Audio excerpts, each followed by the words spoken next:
Look at the biggest animal you've ever seen in real life. Maybe it was an elephant at a zoo, maybe a bison, maybe a large bear. Now imagine hunting it. On foot, with a stick. No gun, no trap, no safety net.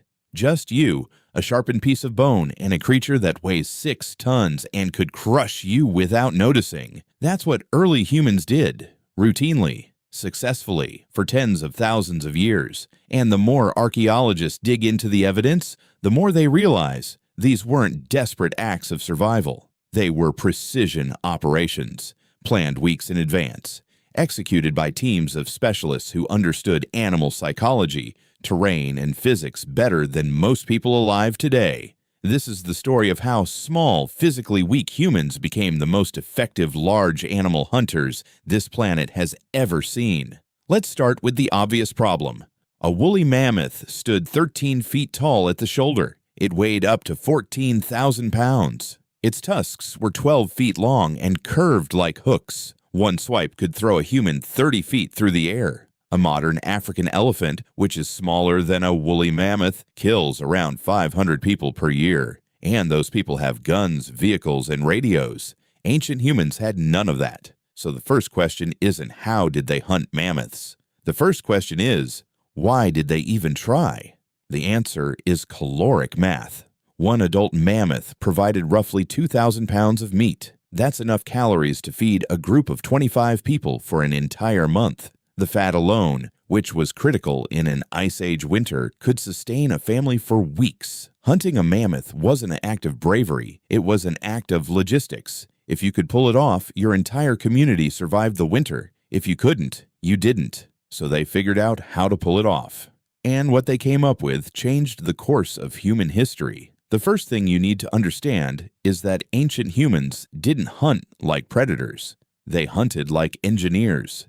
Every large predator on the planet, lions, wolves, tigers, relies on speed, strength, or claws. Humans have none of those advantages. A healthy adult human cannot outrun a mammoth, cannot overpower one, cannot bite through its hide. What humans had instead was something no other predator on Earth possessed: the ability to think 10 steps ahead. Archaeological sites across Europe and Siberia tell a consistent story. Ancient hunting camps weren't located randomly. They were placed at specific points: river crossings, narrow valleys, cliff edges, boggy ground where large animals got stuck. These weren't accidents. They were chosen. Researchers analyzing hundreds of kill sites found that the vast majority share one feature. The terrain gave the humans an advantage that compensated for their physical weakness. Cliffs where a mammoth, once panicked, couldn't stop. Bogs where its weight became a liability. Narrow passes where numbers didn't help it. These people were reading landscapes the way a military general reads a battlefield, finding the one place where the rules changed in their favor, and then they waited,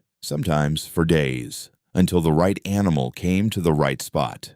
That patience, that willingness to plan weeks ahead, to move an entire camp to intercept a migration route, is something no other predator does. It's not instinct, it's strategy. Here's something that changes how you think about this. Archaeologists studying mammoth bones at kill sites noticed something strange. The bones showed cut marks, but not random ones. Specific bones were processed first: the tongue, the liver, the fat deposits around the kidneys. High-calorie organs that spoil fastest. These hunters knew anatomy. They had a processing sequence. They knew which parts to take first, which to render into fat for storage, which bones to crack for marrow. This wasn't scavenging. This was a system, developed over thousands of years, refined and passed down through generations, as sophisticated as any modern butchery operation.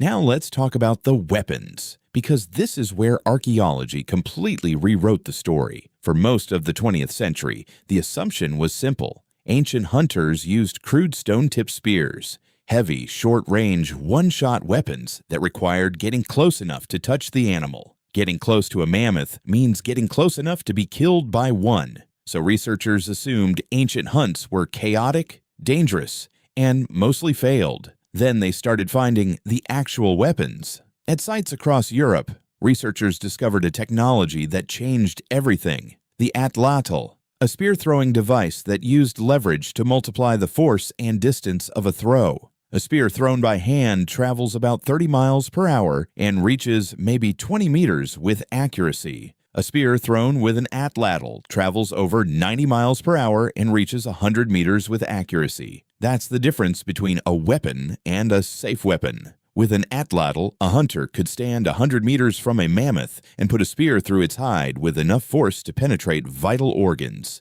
and then do it again and again from a distance where the mammoth couldn't reach them. But the atlatl was only part of it.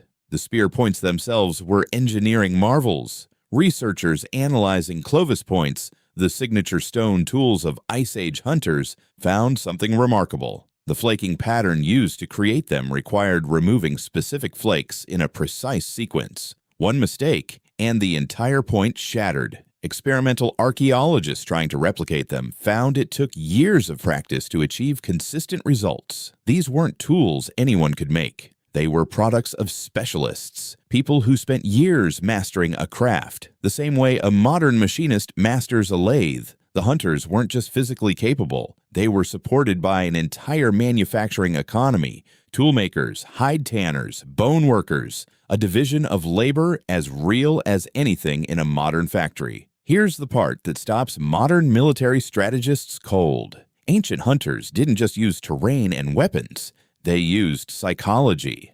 Mammoth behavior, like all herd animals, follows predictable patterns. They move in family groups led by a matriarch. They communicate through low-frequency sounds humans can't hear. They protect calves aggressively. They panic in specific directions when threatened. Ancient hunters knew all of this. Evidence from kill sites shows a consistent pattern. The targeted animals weren't random. They were almost always young males, old enough to provide substantial meat, young enough to be separated from the herd, not yet established enough for other males to defend aggressively. This wasn't luck. This required observation, hunters tracking a herd for days, learning which animals were isolated, which direction the herd would move when startled, where the soft ground was that would slow a running mammoth.